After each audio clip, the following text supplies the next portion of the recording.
For USCFootball.com, I'm Keely Eure here with Dan Weber for instant analysis of USC's Tuesday practice of Colorado Week. First, let's get into the newsy items that developed over the weekend. Clay Helton confirmed that safety Bubba Bolden is no longer enrolled in the university. Clay Helton said he's a good kid, a good player, and hopefully he has a bright future going forward. But out of respect for Bubba, he wouldn't comment any further. You tried to get a little bit of more info out of Clay, but you didn't really get much.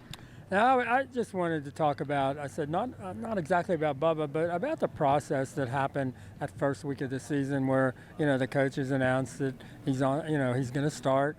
And that's a big deal because he's playing his hometown team and all of that. And then so from Sunday to Wednesday night, he's a starter and, big story going in the Las Vegas paper and everybody's interviewing him because it's kind of a neat story and a big deal. And Thursday he's gone. And wanted to find out, is that the way the process should have worked? You're trying to protect the kid's privacy, maybe the privacy laws, but you end up doing it in a way that, if you're a college football player, especially if you're getting your first start against your hometown team at the Coliseum, you're kind of a public figure too. And if you're disappeared by the end of the week, you don't play in the game, you're gone from the roster. That's you can't keep that private, Yeah. So did the process work? But Clay wasn't going there. Clay just said, nope, I've said what I can say. That's all I'm saying. So it's hard to know. Yeah. Did the university protect, for example, Bubba? I don't think so. Did they protect the football program? I don't think so. It sure didn't look like. What you wanted to find out was, did anybody tell you, Coach, that the guy you said on Sunday was going to be your starter wasn't going to be around on Thursday? Couldn't get an answer. He's just not going there. But I think that was a key question as to, shouldn't somebody have known, and shouldn't Bubba have been protected a little bit better than to have it, drop right after he's doing all the interviews about he's starting in the Saturday game, and then he's gone. Yeah. To be devil's advocate, though, whose responsibility is it to inform that process? Is it the university's responsibility, or is it Bubba? Is it Clay to figure out? Where does that lie? I don't know. I looked up the whatever it is, JCASC, whatever their name, XJAX, and they've got like 5 directors. They got all kinds of people. They've got a chief threat assessment officer. There's a lot of bureaucrats working in that department. I can't imagine how many. Did they have like an assistant threat assessment officer, a deputy threat assessment officer? How many threats are there around at the USC campus? I don't know that. Have you ever had to report a threat? There are a lot of people working in this part of the university. Somehow, shouldn't the university communicate to another part of the university if you're going to say, a kid that you've had a couple of years with and invested, $100,000 easily into and is, scheduled for a big public appearance is going to be disappeared. It just seemed like wherever the communication was supposed to happen, I'm not sure it should all be placed on the kid. And I would call him a kid. He's still the younger guys. Always seem like kids to us, so they haven't started yet and all that kind of thing. If you're already in a bind, let's say, with some sort of judicial process, should you be the one who is expected to go ahead and inform everybody about the possibility, or should you even know? Did Bubba know that was a possibility, that he could be the starting safety on Wednesday and talking to everybody in the world, and on Thursday he's gone? Did he know that? I don't know. And that's the problem. It's hard to judge it because we don't know anything. Yeah.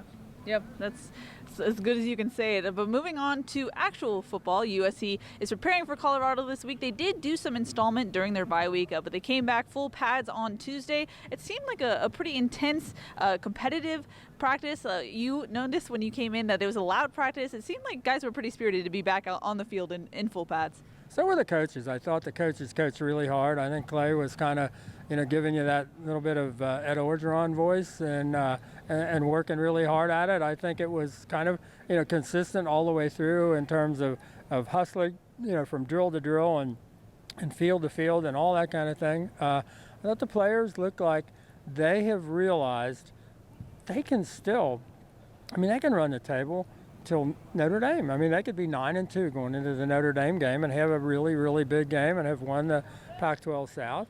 And they should have, obviously. I think in their minds they look back and say, look, how we screwed up the Texas game, how we screwed up this, the Stanford game. But it looks like they've understood that we can't screw up anymore. And we screwed up the Arizona game. Tyler Petit said, heck, and I'm not dogging Arizona, he said, but we should have won that thing 50-0. He said, when you get up 24 to nothing and all that, there's no excuse for that game finishing the way they did. So there seems to be a realization of what they could do if they will only do it, but they can't keep screwing up, and they can't, like Ware said, little things. We just keep missing on little things, or we get one drive right and then we lose focus on the next drive. Yeah. And so it seems like there was more of a realization that can't happen anymore. Yeah. Now, Tuesday's usually a pretty good practice in pads. And they do a lot of the run game, and the running backs tend to, work really hard and make things go. So I thought it was a good start to the week, and I know they're counting Monday now as a practice day. So when you ask Clay, how's it going, he'll tell you, well, we had good practices Monday and Tuesday. Yeah. Monday's not listed as a practice, but they're starting to count Monday as a practice. They did look like they were farther along than when we saw them last week. So they got some things done on Monday. I don't think there's any question. I thought JT Daniels said he thought it was the best practice of the year. I know you heard T. Martin say the same thing. I thought it was well done. This was the kind of thing they have to get going in the right direction, everybody together, and this practice didn't set them back, that's for sure. Yeah.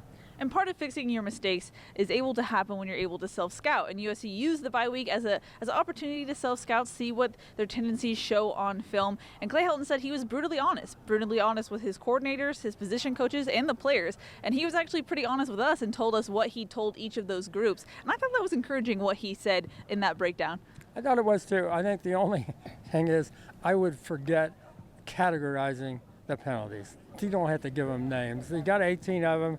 You don't have to say this was the decision-making ones and these were the No, forget that. Just go over the penalties and be brutally honest. And they did things like, I think JT said, they had a couple of things for me, being a little more comfortable in the pocket and, getting the deep ball perfect. And I said, how do you do that? How do you get the deep ball perfect? And he said, time and reps. So I think the players understand how important practice is. Yep. That when he said immediately, time and reps are what I need on getting the deep ball. And Clay talked about he maybe trying to be too perfect and just dropping it in, where you maybe just got to say, go ahead and throw it out in front of them and lead them and make them go get it. So those are the kinds of adjustments that good teams make, because you have to be a pretty good team to be able to be to that place in your offense with your freshman quarterback. So and I thought today that was the best day I think the wide receivers as a group have had all year. I thought just every one of them. Amon-Ra was back. Michael Pittman had a great day. Tyler Vaughn's. We're seeing Josh Amato, baby, on that ankle, is running by people and making plays. Devin Williams. Randall Grimes had 3 or 4 plays. This was a day you say, wow, USC's really got a lot of wide receivers who can catch the ball and get open. So there were some positive things there. Yeah, as you mentioned, JT Daniels did return after having the bye week off, resting his arm. Clay Helton gave him a vote of confidence, said he looked pretty good in practice. What did you see from JT? I think he just looked very comfortable, confident. And that's not unusual for him. He doesn't look like an 18-year-old, But I just thought it looked very comfortable what they were trying to do, and it didn't look like they were trying to reinvent the wheel or do stuff that they haven't done. They just looked like a team. Okay, this is where we're supposed to be. This is what we're supposed to be doing. Let's just do it. And then JT said, he said, I thought the running backs had a really good day. They were, there was a real intensity with the running backs. So there was a kind of a good feeling about where the offense was today. Yeah. As far as injuries go, a majority of the guys who rested during the bye week returned. Porter Gustin was still limited, though, because of his ankle. Jay Tufele actually had to sit out because he was in a car accident over the bye weekend. Helton said they're trying to be precautionary.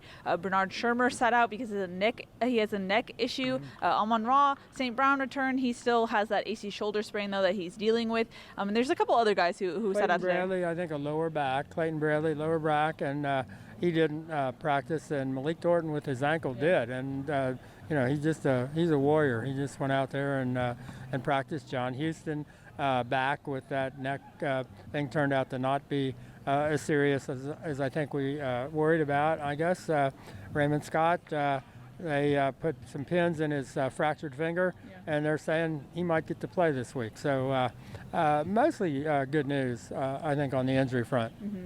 As you mentioned at the beginning of this video, USC sounds like they know the things that they need to do to get it done. They obviously have the talent to get it done. But do you think that they can all put it together on Friday and going forward or Saturday and get it going the rest of the season? We'll see. It's their farm. I mean, it's their.